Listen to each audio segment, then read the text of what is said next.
Hey everybody, Coach Willem here. This is lesson 4 of nutrition. This is the last lesson that we'll be learning in this phase. Don't worry, it'll be back again.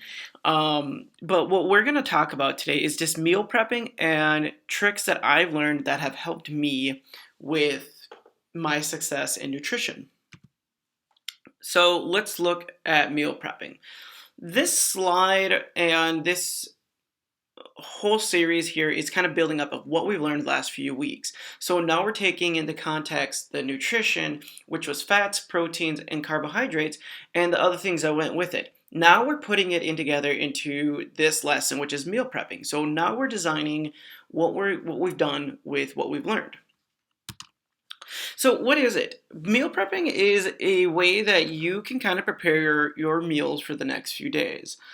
I typically recommend anywhere from 3 to 7 days. Just depends on your time, depends on your flexibility, whatever it may be. But it allows for you to have initially a roadmap towards where and what you're going to be doing regarding your nutrition.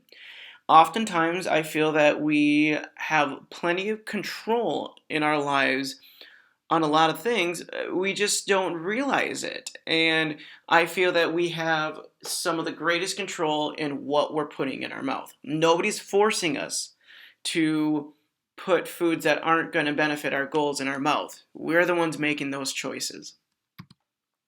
So, why is it important that we look at meal prepping? Well, like I said, it's going to tell us what we're going to eat. It's going to give us a guideline as to what we need to buy that day when we go grocery shopping.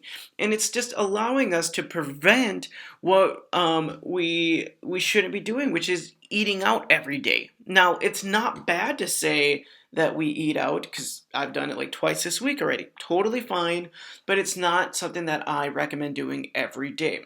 So it shows us what we should be eating, and then it allows for us to know exactly what we're eating and that we can cook it. So you got to question what you're eating sometimes. Like, is this really beef? I mean, legally, yeah, it should be, but like, I don't know anything else about what I'm getting with my nachos at Taco Bell or the burger at Burger King, right? But I do know that if I buy my proteins from the grocery store, it looks like meat. It looks like it came fresh from the animal it came from. So I have an idea of what it is, and I know how clean it can relatively be. So it's just a crucial thing that we start taking charge of cooking our own meals. So how do we do meal prepping? Well, we do it by creating a menu. I like consistency and I like routine. As a human, we all have this tendency of liking consistency and liking routine. Something that is repeatable, something that is doable, and we know when and at what time. So when it comes to doing meal prepping, always begin with creating a menu. What are you going to eat for the next few days? Then break it down. Well, what do I need to make these meals? And then finding out the day that you're going to go and get these groceries and make the meals. So just being consistent. You like for me, I do Sundays. Sundays I do my grocery shopping. Sundays I do my cooking. Sundays I do my planning. So Sundays for me are the best. If I don't stay consistent with that, I get weeks of inconsistencies. And I've been aware of that now. So for me, I know that if I'm having a bad week, it's because I didn't plan on Sunday.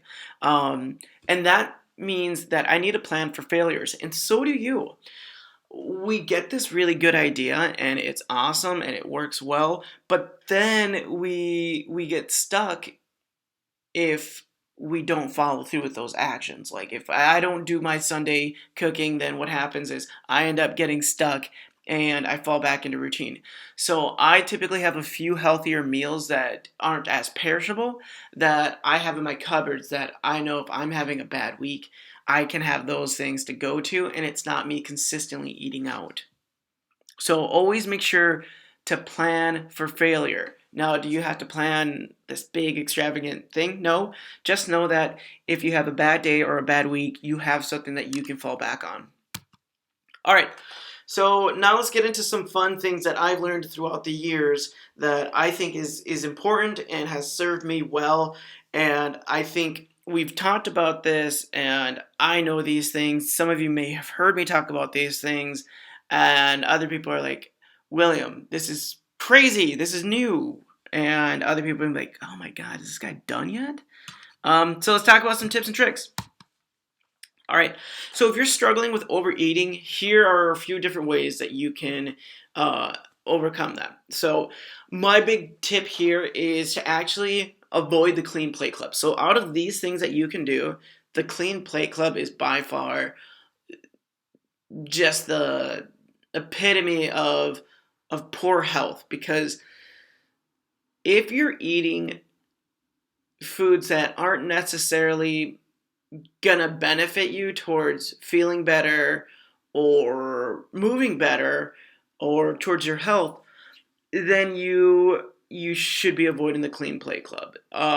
So for example, if I'm eating a nice steak with a bunch of vegetables and some carbohydrates, like let's say a potato or French fries, that I made, I'm gonna be like, yes, I'm gonna do my best to clean that plate, but I'm gonna leave some of the French fries behind, or maybe um, not eat that entire steak, right? Because I want to leave something behind that shows that I had discipline to stop myself. If we're eating like a hot dish, which is a very traditional Minnesota thing to do, we find it rude if we don't clean the plate because our parents told us this thing. Well, I'm sorry, but sometimes our parents are wrong. They mean well, and we took what they said into too literal of a context. So in the time it served us, because we're trying to get our kids to eat. Hey, make sure you eat, because our kids need that. Well, we don't need to eat like that anymore because we're adults and we're not as active as we were when we were children. So if there's anything to take from these things, I strongly recommend avoiding the clean plate club when it comes to foods that aren't the best choice. More protein. So I talked about this, and I'm always going to talk about it. So just understand that it's important. Understand that this is something you need to do. Now, you can get protein from a lot of different areas. It's one of the most beneficial nutrients I think that a person can get.